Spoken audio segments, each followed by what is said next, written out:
exactly a pitch-perfect day for the Romney campaign. The Republican National Committee's Hispanic Outreach Director told reporters the presumptive Republican nominee was, quote, still deciding his immigration policy. That was quickly corrected, characterized as a slip of the tongue. But it was the candidate himself who had a way with the words on the auto bailout, telling this to an Ohio TV station. I pushed the idea of a managed bankruptcy. And finally, when that was done and help was given, the companies got back on their feet. So I'll take a lot of credit for the fact that this industry's come back. Let's visit with a man who knows all about the rough terrain of a presidential campaign, the 2008 Republican nominee, Senator John McCain. Senator, forgive me, but to hear Mitt Romney taking credit for the resurgence of the auto industry, isn't that a bit of a parallel universe? He was firmly against the bailout. Well, being against the bailout was against what was a deal that they cut basically with the unions. Mitt Romney and I don't understand why the auto industry, and by the way, not Ford, who's doing very well, but why GM and Chrysler didn't do the normal bankruptcy proceedings as thousands of small businesses all over America had to do as they faced these rough times. Instead, they got a special deal. They got taxpayers' money, billions and billions of which have not been paid back to the taxpayers. And they could have gone through the normal bankruptcy process. As I said, other companies and corporations did, remain viable and could be fine today. They say the taxpayers wouldn't be on the hook. The companies say they would have run out of cash, that there was no private cash available, and they would have had to liquidate, meaning shut down, and then maybe go through bankruptcy. Imagine all the turmoil that would have caused. Well, I wonder why Ford didn't have to do that, number one. Number two is, I don't accept that. That's the same thing that small businesses all over my state had to do. What was the difference between the small business on Central Avenue in Phoenix and General Motors and Chrysler? They had Obama on their side to give the unions a special deal and not have them go through the same painful process that thousands and thousands of small companies all over America had to go through because they didn't have the clout with the Obama administration. That was fundamentally unfair. I spent a fair amount of time with you on the trail in 2008, and something that happened to Governor Romney yesterday reminded me of a few moments you had in that campaign. Listen here, Senator. We have a president right now that is operating outside the structure of our Constitution. Yeah, I do agree he should be tried for treason.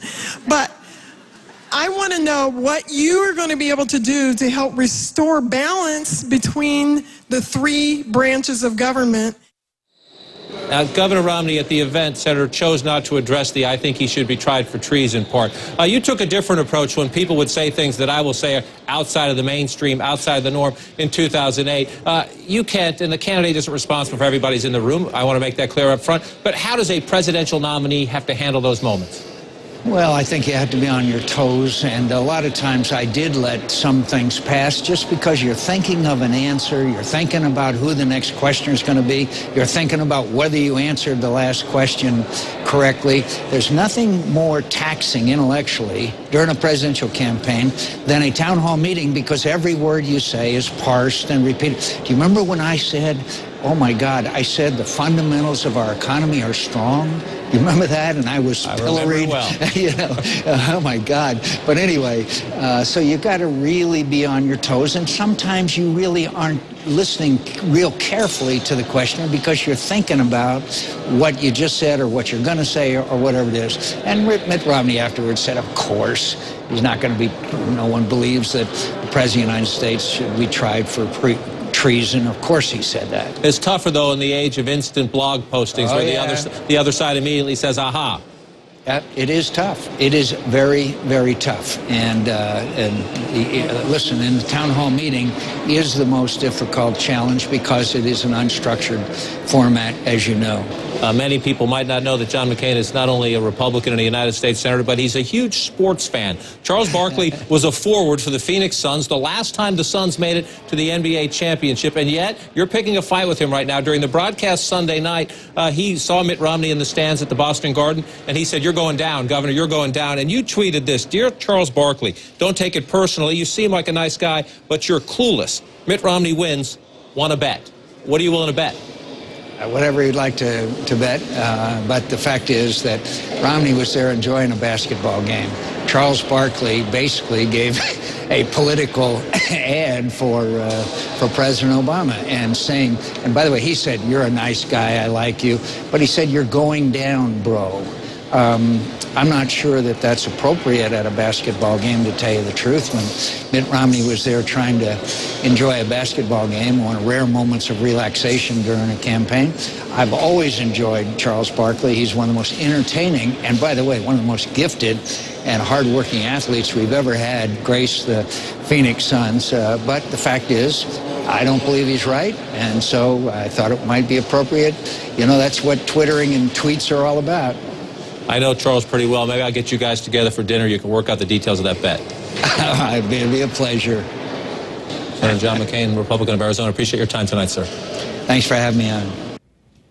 So just imagine if President Obama asked Mitt Romney to join his administration, and in exchange, they called off the November elections. Well, that's pretty much what's happening in Israel today. There was a secret early morning meeting and then an announcement. The Israeli Prime Minister Benjamin Netanyahu calling off plans for earlier elections. Instead, he invited the opposition Kadima party to form a new unity government. Netanyahu and his new best friend say this move is crucial as Israel prepares to confront Iran over its nuclear program. We would like to create a very broad, stable government. In fact, the most stable ever. This process of the broadest ever national unity government is a historic moment of national unity. This unity is important for the future of the State of Israel. Nathan Gutmann is the Washington bureau chief of the Jewish Daily Forward. He joins me now.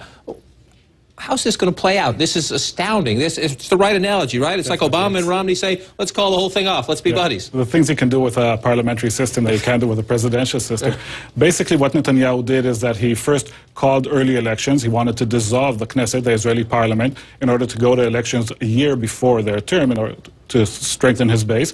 But then, the last moment, as the Knesset was getting ready to vote on this, he sat in the back room, as he said, with Shaul Mofaz, the head of Kadima, and closed the deal. And now he has the biggest coalition ever in Israeli history. He has 94 members of Knesset out of 120.